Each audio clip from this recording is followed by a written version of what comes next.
Hello. February 14th.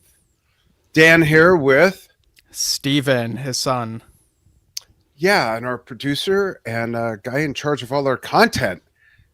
First time we're doing a news desk report together. Usually it's other people. Yeah, for Drum Talk TV anyway. We've done these for Yes Shift, which is like Yes and related bands, but this is like everything else, which is a really huge umbrella when you think about it. Like even bigger than like prog, you know? Yeah, absolutely. Yeah, Yes Shift, something we've been doing coming up on 5 years, almost a couple hundred episodes, counting the news desk reports for that. But this is the first time we've done a show together as Drum Talk TV. So February 14th, 2025, we have some sad news to start with. The shocking news this morning that on the 12th, Steve and Carol Gadd's son, Duke Gadd, passed away. From what I know, great family. We've had Steve on Drum Talk TV, and I just saw pictures of Carol and Steve visiting Duke and on a boat on Lake Mead out there in Vegas. And that was just like over the weekend, not even a week ago. And then this, so just shocking out of nowhere. So I'm sure more details will come out, and very sad. So our thoughts, prayers, and love go out to the whole Gadd family. Yeah. And everyone that was very close to Duke. Yeah, of course. So our hearts are out to the Gadd family and hoping for the best for them in these really sad times. Yeah, absolutely. So, all right. Folks, you can chime in the comments if you want to contribute to any of the topics that we're talking about. What's next, Steve? Should I go with the February special? Well, we have this day in music. I wasn't sure if you wanted to do that first. I skipped. I was on the wrong page of my cheat sheet because I need notes. So yeah. We'll start with that. Let's do this day in music. I'll start it off 1999. Let's party like it's 1999. I think that song's been done already, but Lenny Kravitz scored the first UK #1 single with Fly Away, a #1 12 hit in the US. The track, which had been used in a Peugeot TV ad, won a Grammy Award for Best Rock Performance in 1999. Yeah, and then in 1987, again, we're like going from more recent to less recent, Bon Jovi started a 4-week run at #1 on the US singles chart with Livin' on a Prayer. The group's second US #1 was a #4 hit in the UK. John Bon Jovi did not like the original recording of the song, which can be found as a hidden track on 100 Million Bon Jovi Fans Can't Be Wrong. Lead guitarist Richie Sambora, however, convinced him the song was good, and they reworked it with a new bass line. And yeah, that song is wow, what a hit. Classic. Yeah. Became a huge hit. Hey, Steve, there's something up with your signal. It sounds kind of garbly. While I read this next one, why don't you jump out and back in? Okay. 1991, the year I graduated high school at 28 years old. Just kidding. I was 18. The Funky 4+1 became the first hip-hop group to appear on the U.S. national television show when they performed on Saturday Night Live playing That's the Joint. The show was hosted by Blondie's Debbie Harry, who subsequently asked the group to open up for Blondie on tour, but was forbidden to do so by Sugar Hill Records CEO Sylvia Robinson. And it doesn't say, and I don't recall why that was forbidden. Maybe she thought it was too much cross genre or something. Blondie being, on the edge of new wave and punk, and then a hip hop group. I think it would have been a great bill, actually, Steve. Yeah, I'm not sure what the reason was, but maybe it's out there somewhere. Yeah, might have been as simple as just them being on a different label. Maybe. So 1977, U.S. singer-songwriter Janice Ian received 461 Valentine's Day cards after indicating in the lyrics of her song At 17 she had never received any. Crazy. It's kind of funny, but cute too. Nice of the fans to do that. Awesome. So 1970, beginning of what I think is the best decade of music ever so far. No offense to anyone who's put out music since that decade, but the Who appeared at Leeds University, England. You can tell I have Live at Leeds on my brain, right? The show was recorded for the band's forthcoming Live at Leeds album. Since its initial reception, Live at Leeds has been cited by several music critics as the best live rock recording of all time.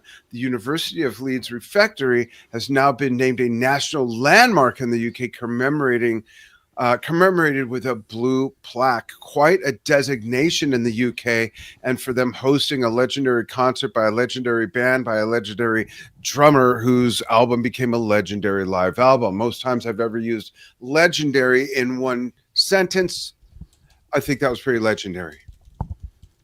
Yeah. And lastly, 1955, Ruby Murray was at number 1 on the UK singles chart with Softly, Softly. The Belfast-born recording and TV star of the mid-50s was the first act to score 5 simultaneous top 20 hits. And yeah, that is quite a feat there. Absolutely. Yeah. So some Drum Talk TV news for you.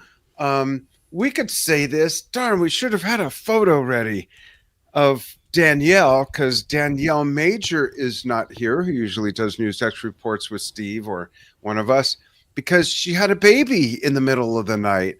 What a big surprise. We didn't even know she was I'm just kidding. We all knew this was coming.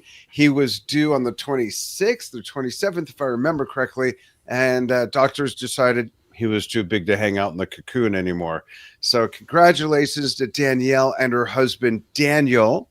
And there are already 2 children, now adding a third to that now basketball team worthy amount of family members.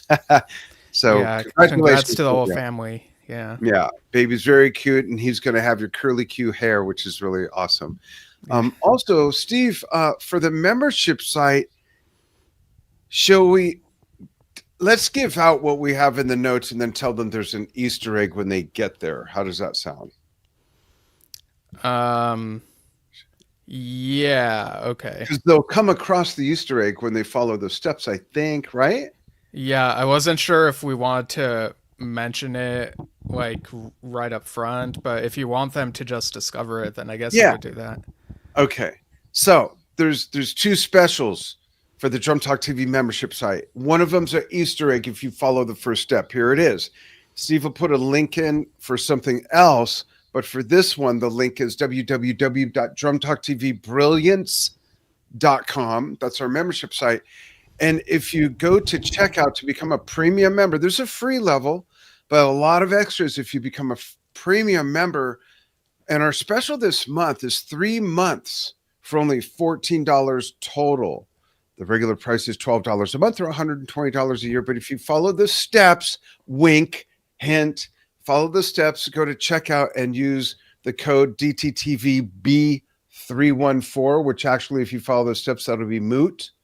You'll see an even better deal. My wife is out at the moment. She doesn't know about this.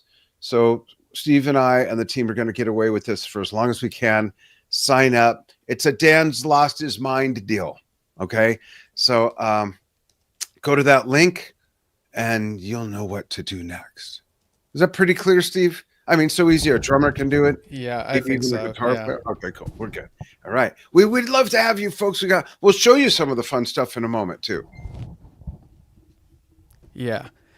And also, one of the perks of being a Drum Talk TV Brilliance member is you can send in more submissions to our drumming play-along contests, whereas people accessing just the free level can only submit 2 at a time. You know, people who are premium members can submit more and increase their chances. So last month we did the Phil Collins challenge, and I meant to ask you this before, Dad, but do we have like a set time that you might be making the winners announcement?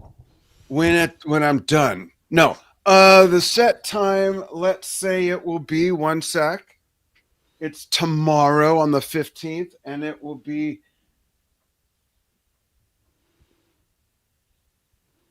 2 p.m. Pacific or maybe sooner. So follow us on Facebook and YouTube to find out, because I will do it live. I'm just finishing that up with our judges, and yeah, it's gonna be cool. Nice. So great And stuff. yeah, and this month, so that was for Phil Collins's birthday month, and this month for February, we have the Neil Peart drumming challenge, and it's for the love of Neil, and also there have been a couple neat anniversary occasions. The 12th was the 44th anniversary of Moving Pictures, and tomorrow, the 15th, marks 50 years since Neil's Rush debut album Fly By Night. And we've had some great submissions so far, about a dozen are over on our site. And there's no shortage of moving pictures representation, and there are also a few other things. So, yeah, and people still have a shot up until February 28th, 11:59 p.m. Pacific Standard Time, US And we have a time. promo. Yeah, we'll go ahead and play that. Yeah, and you can go to the membership site, and even as a free member, you could go to the drumming challenge. You could submit, and you could comment on these. We want your vote to count as well. You can comment, but here's what it's all about. February is. That was cool. Here's a longer version. February is our For the Love of Neil drumming challenge month. Drummers want to honor Neil with a chance to win a gift certificate to one of your favorite music stores? Neil, of course, was and will always be one of the most influential and legendary drummers of our time. From 1974 with his debut on Rush's second album, Fly By Night, through their decades-long career to Clockwork Angels, you can pick any songs you want to play to and submit. The Neil Peart Drumming Challenge submissions are open from February 1st through 11:59 p.m. Pacific Time, February 28th. Here's how to play for a chance to win. Step 1. Decide which Rush songs featuring Neil you want to play to and submit. This is anything from any album other than their first. These can and must be play-alongs to the official recordings. And don't worry, they will not be muted or pulled from our platform. Step 2. Record videos of yourself in horizontal mode playing to your selections, one song per submission. Step 3. Submit your videos in the Drum Talk TV Brilliance Showcase. It's free and so easy, a drummer can do it. Hey, you know what I'm talking about. Step 4. Your videos will be reviewed and graded on these 4 categories, which are explained on the submissions page. Here's what you can win.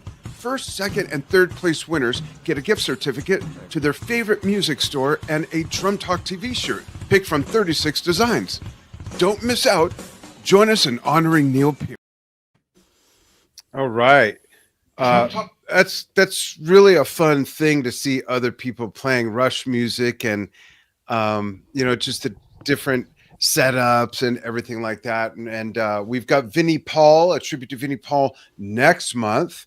And then I think the month after that is Stuart Copeland. Is that right, Steve? Or did we change it? I remember we moved a couple things around. I don't remember if we finalized. We'll publish the whole list real soon. We'll make a neat graphic and do that.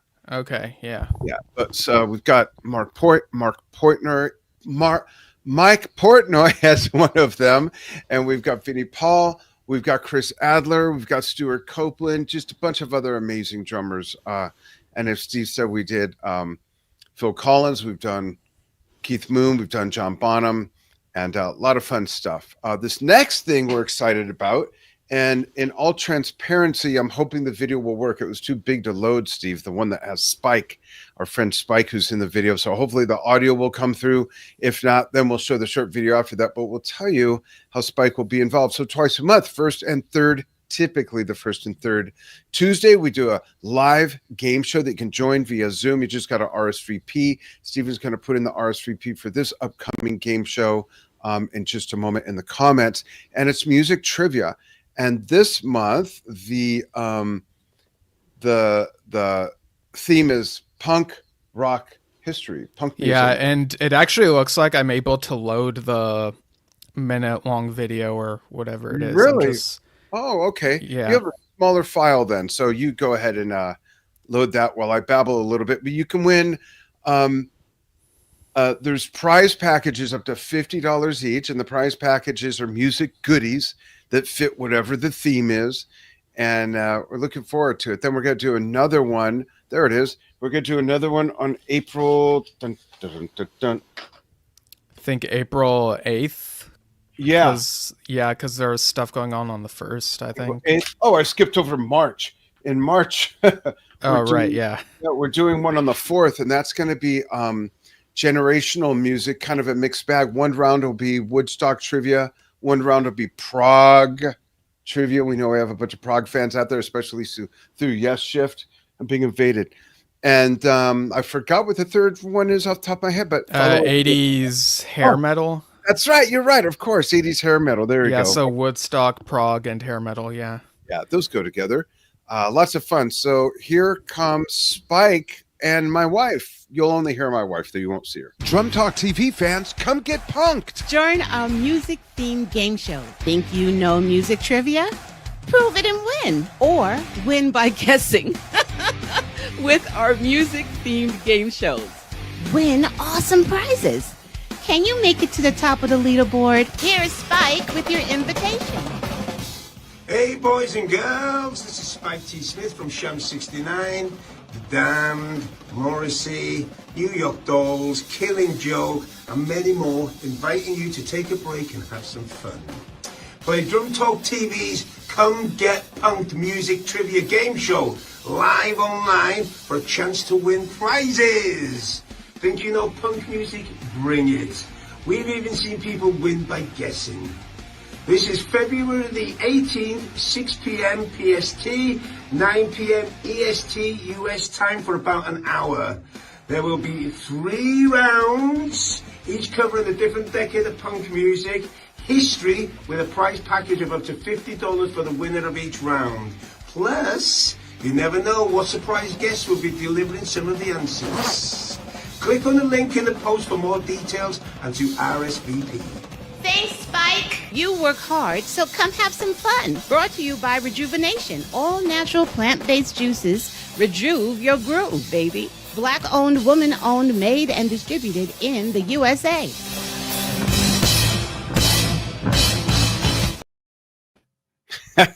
Thank you, Anja and Spike. Killer drumming there by Spike, channeling his inner Keith Moon.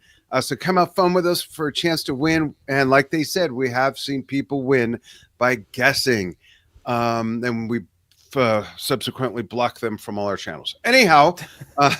Yeah, and Spike will be interviewed on Drum Talk TV next Thursday, February 20th at noon PST. So yeah, with me on Drum Talk TV's channels, and there's some legendary bands he's played with. We're going to learn all about the punk rock culture and an extension of the game show with history and everything like that. I'm excited about that big time. Yeah, for sure. And so, Dad, you've talked with Jeff Berlin a couple recent interviews, and the two of us have even interviewed him once. Yeah. And you two are finally having the official debut of a new Drum Talk TV original series this Wednesday, February 19th. I believe noon PST. And is it called Rhythm and Lows or Rhythms and Lows? I kind of get them confused. Rhythm and Lows, and it's basically about how drummers and bass players lock in and work together within bands. But on each show, we're each going to present one of our favorite teams. So like Bill Bruford and Chris Squire, for me, Alan White and Chris Squire, John Paul Jones and John Bonham, Roger Glover, Ian Pace, that kind of thing, Geddy and Neil. And Jeff will have his. Jeff, who played in Bill Bruford's first solo band called, strangely enough, Bruford. Took them a while to come up with that name, actually. I wonder where he came up with that. Yeah, introduced to Bill by Patrick Moraz, who Jeff had worked with. So Jeff has a legendary jazz and fusion history, so it'll be a very fun, and we're complete opposite personalities. And I say that with love. He's got the better one for sure.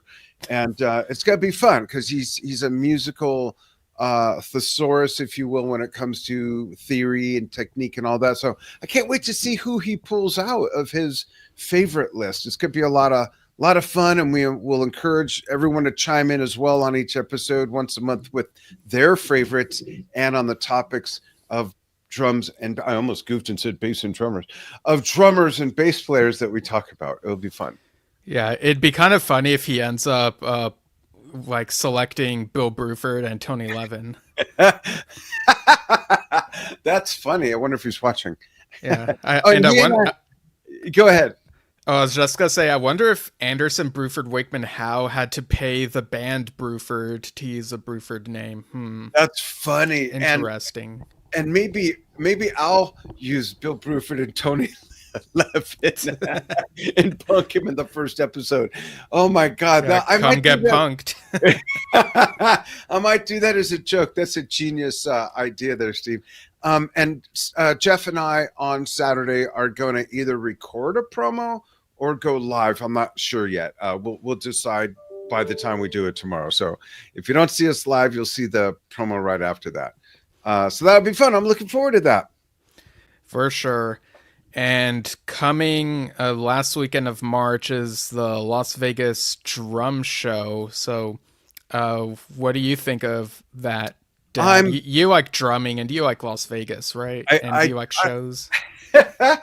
So working backwards, I like certain kinds of shows to a certain degree.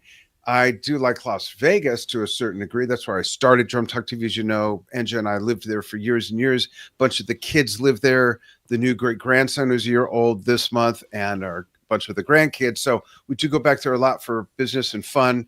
And I'm very much looking forward to this. Rudy Gallegos has done a great job with the first 3 shows. Enja and I went last year to the number 3. This year, we have a booth and a half, booth 38 and half of 39, or actually 39, half of 38, right on the corner of an aisle. And Mark Sherholtzer, you're going to see an amazing video of some of his work in a minute, will be in the 2.5 booths next to us with an incredible reimagined Yamaha kit that's his personal kit that he also made some Octobon type drums for. I'm going to show that first. This is going to be in the booth right next to this. Mark, an awesome concert photographer, also does interviews, but what a craftsman when it comes to paint. Check this out, folks. Let's put some music with this. Let's go with this.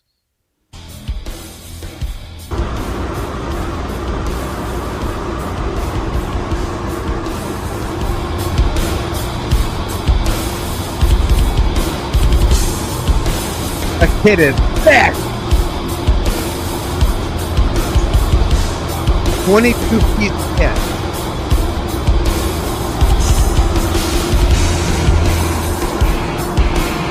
An extra goodie.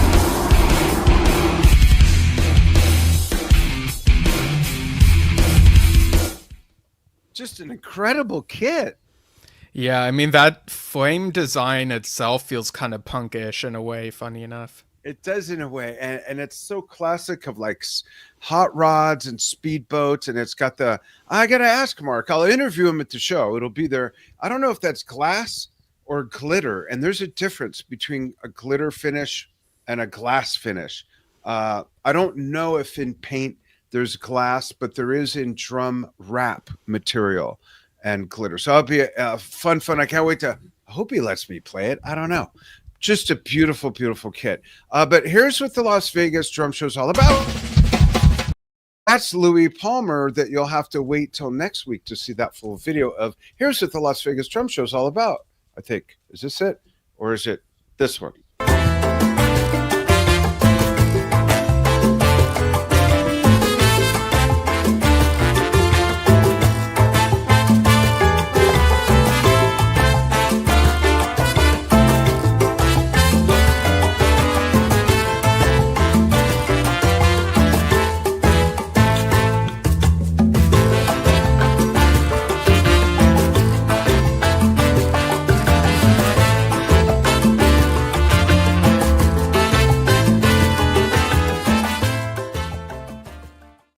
So not only will we be there doing interviews, but the show itself, Rudy will be doing raffles throughout the day with great gear and even giving away, you'll see him give away a drum set. But in our booth a few times throughout the day, March 30th, we will be doing our game show live in person. We have a 45-inch screen at our booth that I'll be showing it on. I'll be your lovely host. maybe I can get Enja to host the game by then. We'll see. Enja will be with me and a couple other Drum Talk TV team members doing interviews and stuff like that. So come see us. It's a great show. I think it's only $15 to come in. It's at a great location at the Tuscany Suites Casino. It's really going to be a class show. Louis Palmer's doing a clinic. It's just going to be a lot of fun. So come hang out, whether you're a drummer or a drum fan or just someone like my wife who likes to watch drummers. Or at least Glenn Sobel and Neil Peart. So come join us. It's going to be a blast, I promise. For sure. And we have a few other music industry news items, and then we'll do a closing icebreaker. This next one's kind of big. This is this next one I think came out right after the last news desk report, so we've had to sit on this for a week. Yeah. John Hoffman, congratulations. We're looking forward to having John on the show. We're working that out. He joins Primus. I thought it was nuts.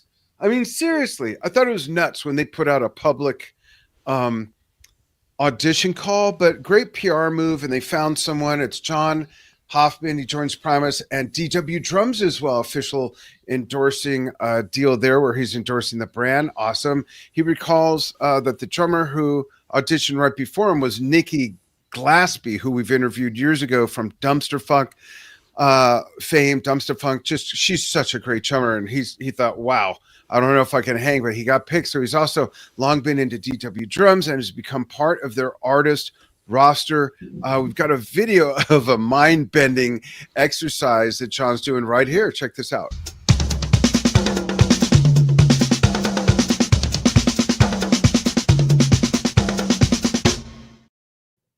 Just check that out. What an exercise to get your hands dexterity going.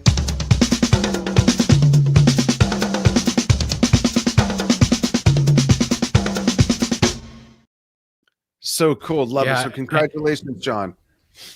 Yeah, and I remember the other day I saw a comment from someone who said that it also it's not just about the chops, it's also about the chemistry between the musicians. So maybe at the audition 100%. The band got a feel of okay, we're gonna mesh well with this guy, because normally a band would whenever they get someone new or maybe someone they know from some other band, it's always usually when they know that they're gonna mesh well with them, someone they've known. Yeah, it's so important, not just for the creative process and even the business process, but living on the road for a month here or months at a time.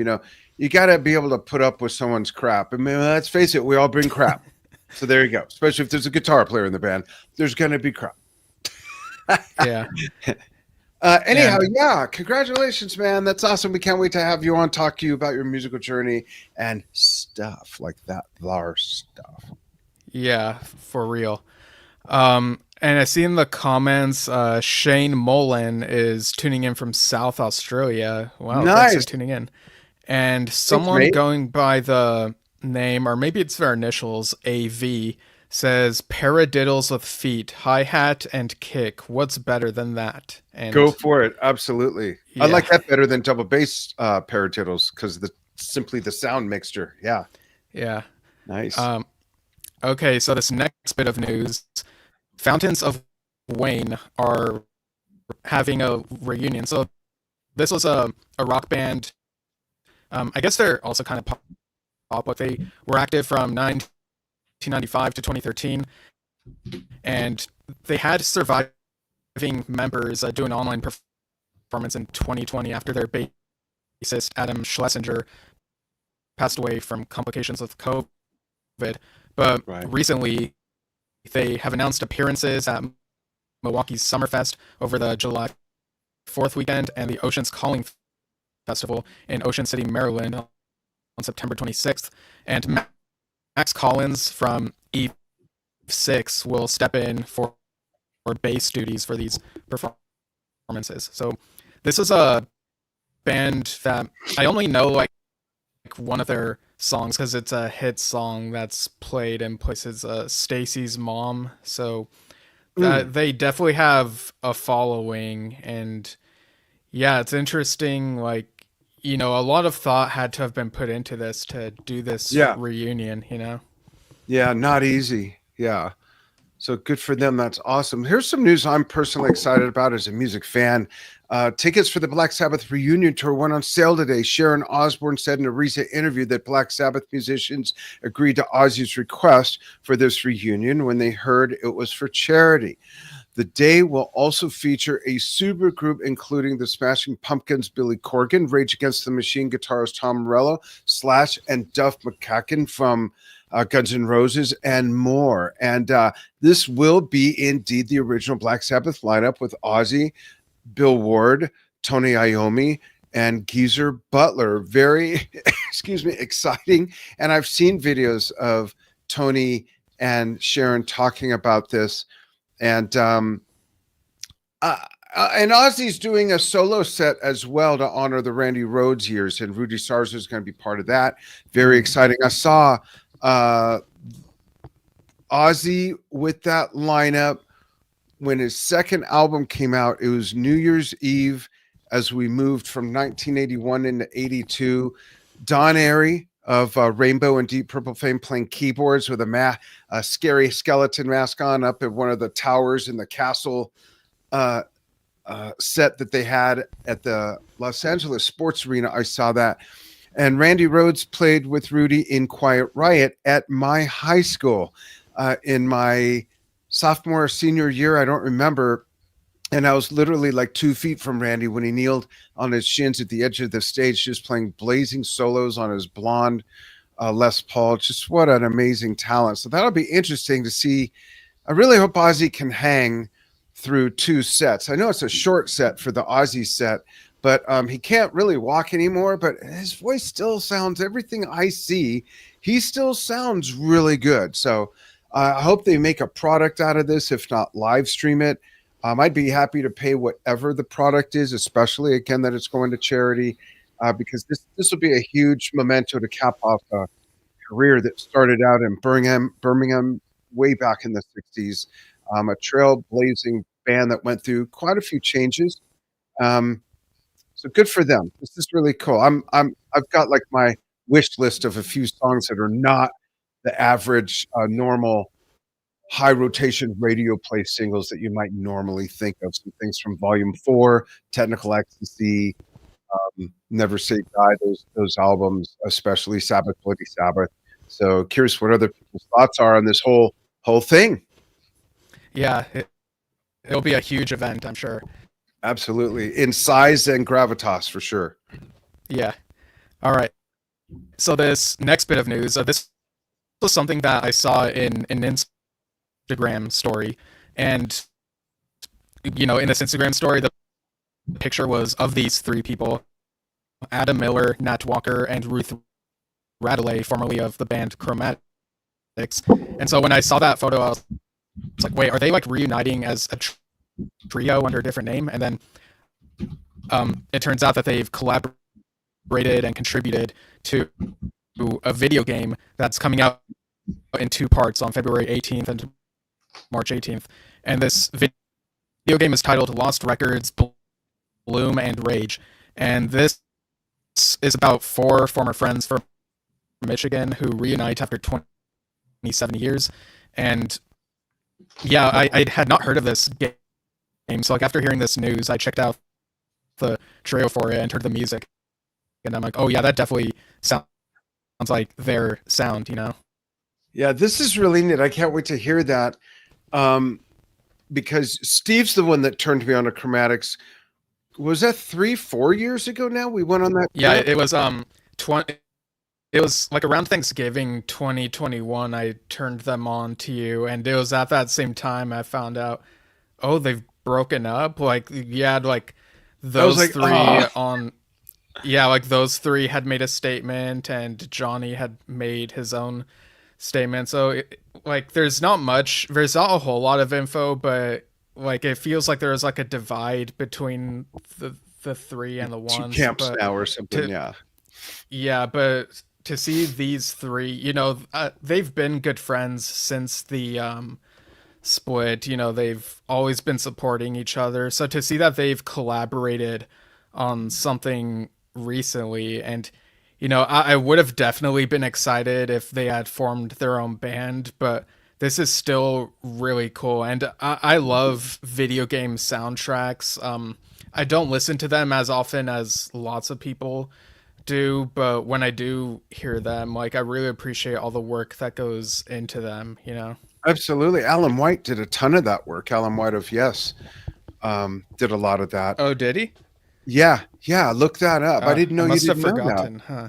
Yeah, I think you did, because I think we had talked about that, living up in Washington, and there's a lot of gamer culture development up there, Microsoft and all that Okay. stuff. Yeah, he did a Yeah, bunch that of that. makes sense. Yeah. But that's good for them. Really neat music. Look them up on YouTube. Look up Chromatics Vinyl Rip, and there's like 3 amazing albums. Just really great stuff. Yeah. And I want to play this game. I just don't know how soon I can play it. Like, it's on PlayStation 5, but I'm still just on the 4. I just got the 4 Oh, a year or 2 ago. Or 2 years okay, ago, I cool. think. So I'm like super behind console-wise, but that's just me. Cool. All right. So and also I also saw that Ruth Radley will be opening for a band called Ruby Haunt. Oh, yeah. I think this April, and I listened to some of their stuff this week. Ruby Haunt is a band that's been around for about 10 years, and they have kind of a similar synth pop sound as Chromatics. So I think it's going to be a really good double bill type thing, styles that make sense to have together. So I'm going to try to check out one of those concerts. Yeah.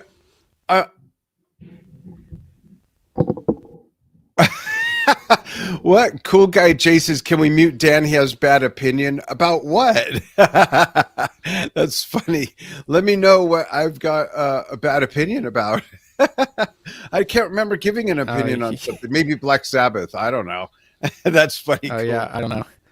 Cool Guy Jay. It's funny. But let me know. Really, let me know. It's okay. It can't hurt my feelings.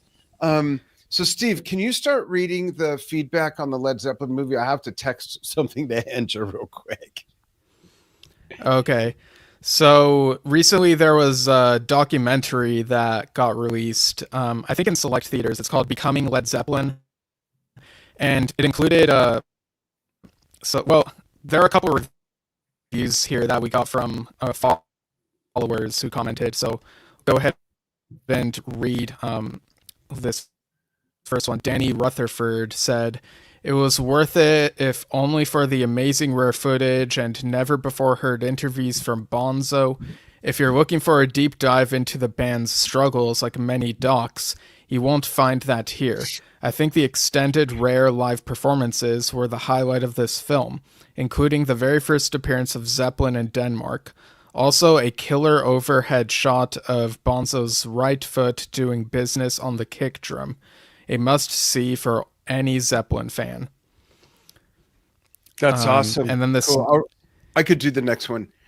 Yeah, that's cool. Okay. I can't wait to see this. I didn't see it yet for a few reasons. The biggest reason, folks, and Cool Guy Jay, this is not my opinion, is because I live far from like a big city, and IMAX is like an hour and a half away, and my wife and I had the flu, and it's like, I can't make it to the IMAX thing. So hopefully it'll come to the regular theater in our little shuttle before long. Otherwise I'll have to wait for it to hit the DVD, or streaming is in May, I think I heard. But Marcel Gutierrez, I hope I got your name right, says, for that 10%, I did not know it was worth it.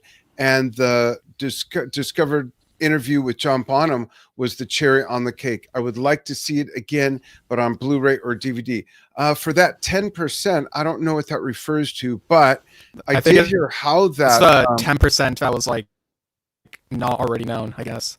Oh, okay. Oh, gotcha. And I heard how that Bonzo interview was discovered, and that was interesting. I saw the director do a video clip about that. And here it is. That's the link to the clip. I'll put that in the chat while you do the next stuff if you want. Oh, this is a link to, I think, another review that someone commented.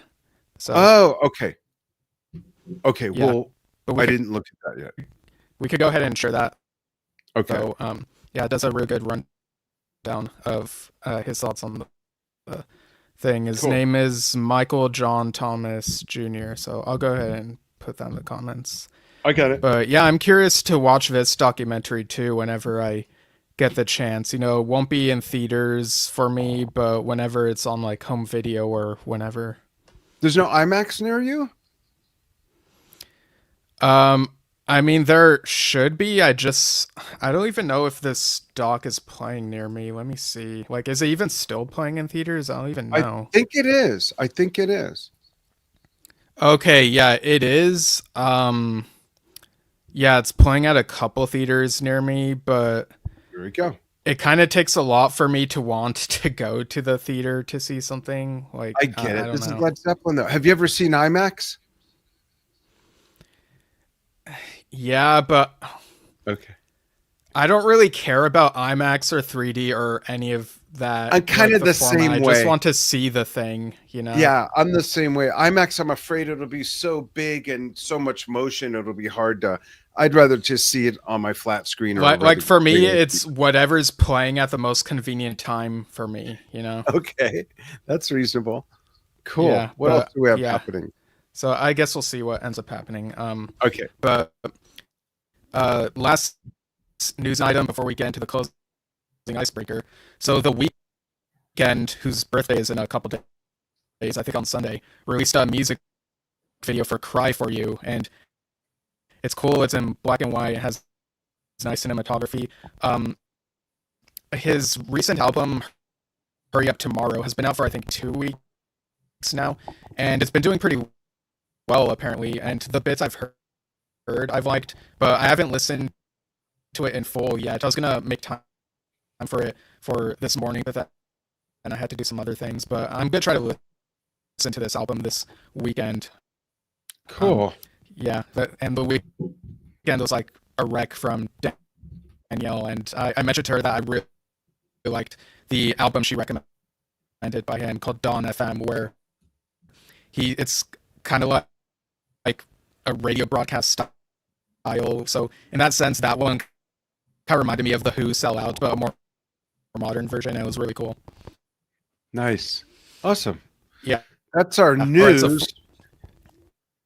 Yeah. So for our closing icebreaker, and this was inspired by an article you came across, and I think it was a repost of an interview from like 2011, but it was still neat to think about. So it was this article where Carl Palmer said he always wanted to be in a metal band, and he mentions a couple of them that he thinks are great. So my icebreaker question to you is, which metal band would you be very curious to see Carl Palmer play with? Like, if absolutely anything is possible, Yeah. There's a few, and this is not to slight any active drummers with these active bands. Okay. Primus would be cool. Tool would be cool. Haken would be cool.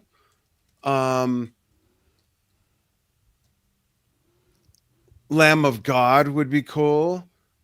Rush would be cool. Not that I'm into seeing Rush with other drummers. I'm really just not like, just let it be. But it'd be neat to see him jam with them. Play Hemispheres or 2112. Those are the first few that come to mind. How about you? Have you thought about this? A bit, yeah. I think it would have to be, one of the, in terms of metal, I'm more into prog metal. So, yeah, Dream Theater is one of those, and one of the ones he cites. Out of that too, yeah. Yeah, and I really love Caligula's Horse and Earthside. So since I already love them, it'd be cool to see Carl Palmer with them. Some more modern prog metal bands. And Totally. yeah, I don't know what else, but that's a nice collection though. It would be a really cool scenario to see him in. And hey, maybe since this interview, he has played with a metal band like on some occasion and we just don't know. But These Yeah. are like what would be cool to see in our opinion. So chime Yeah, in if any of you have thoughts on that. Yeah, we'd love to know what you would think of Carl Palmer, of Emerson, Lake and Palmer, Atomic Rooster, and Asia. Imagine him playing with one of your favorite metal bands. Who would that be? Well, that's it for us. We got a lot going on. Watch for our weekly news desk report at 12 p.m. Pacific time, 3 p.m. Eastern, 8 p.m. UK time on Fridays. We've got 2 new hosts coming. Steve and I are filling in for both of them. And one of them we haven't even revealed yet. One of them is John Kinsting, who had a pre-set up gig already for today. And the other person you hopefully will find out by next week. And we'd love to see you at all those different events that we talked about. So that's it for us. Thanks, everybody. Yeah, thanks everyone. We'll see you again soon.